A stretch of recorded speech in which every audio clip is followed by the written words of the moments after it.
نحمده ونصلي على رسوله الكريم أما بعد فأعوذ بالله من الشيطان الرجيم بسم الله الرحمن الرحيم فاتقوا الله لعلكم تشكرون صدق الله العظيم وصدق رسوله النبي الكريم ونحن على ذلك لمن الشاهدين والشاكرين والحمد لله رب العالمین۔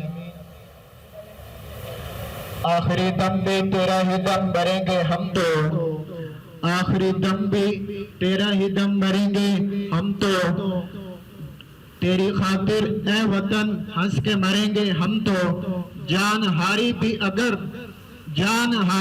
اگر نہ ہاریں گے تجھے، اے وطن پاک لہو دے کر سنواریں گے تجھے۔ میرے معزز اساتذہ کرام اور میرے ہم مکتب ساتھیوں، السلام علیکم ورحمۃ اللہ وبرکاتہ۔ آزادی ایک عظیم ترین نعمت ہے، عام انسانیت کے لیے قدرت کا سب سے بڑا انعام ہے۔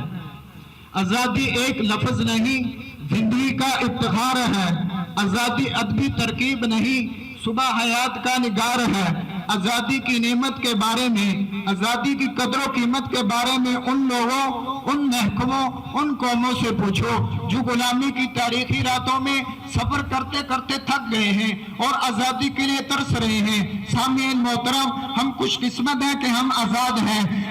آزادی کا سبز حلالی پرچم وقت کی بلندیوں پر لہرا رہا ہے۔ تاریخ گواہ ہے کہ جتنا ہی بڑی نعمت ہوتی ہے، اس کو حاصل کرنے کے لیے، اس کو پانے کے لیے اتنی ہی بڑی قربانی دینی پڑتی ہے۔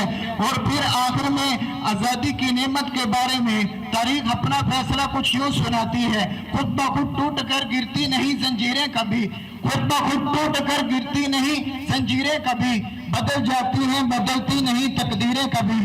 سامعین محترم، پاکستان کی تاریخ پر ایک نظر ڈالتے ہی ہمیں یہ اندازہ ہوتا ہے کہ ہمارے اسلاف نے کتنی ہی قربانیاں دی، کتنے ہی لوگوں کو شہید کیا گیا، کتنے ہی علماء کو شہید کیا گیا۔ چاندنی چوک سے لے کر خیبر تک کوئی درخت ایسا نہیں جس پر عالم کی لاش نہ ہو۔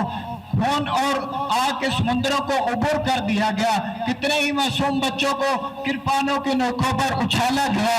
لاتعداد عورتوں نے اپنا سہاگ اس پاکستان کے دفاع کے لیے، اس پاکستان کے ناموس کے لیے قربان کر دیا۔ کتنے ہی نوجوان فوجیوں نے اپنا سینہ تان کر ہندوستان اور سکھوں کی گولیاں سینہ تان رکھائی۔ ابلیس رقص کرتا رہا، انسانیت منہ چھپا کر بیٹھی رہی۔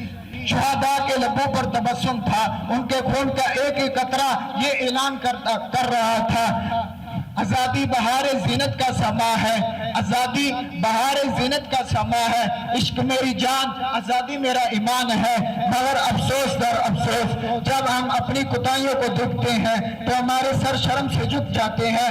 ہم نے آدھا پاکستان گنوا دیا اور آدھا تو باقی بچا ہے، اس کو تقسیم کرنے کی سازشیں کی جا رہی ہیں۔ فرقہ واریت کا زہر فضاؤں میں ملایا جا رہا ہے، بھائی بھائی کا گلا کاٹ رہا ہے، مسلمان کے خون کا پیسہ ہے۔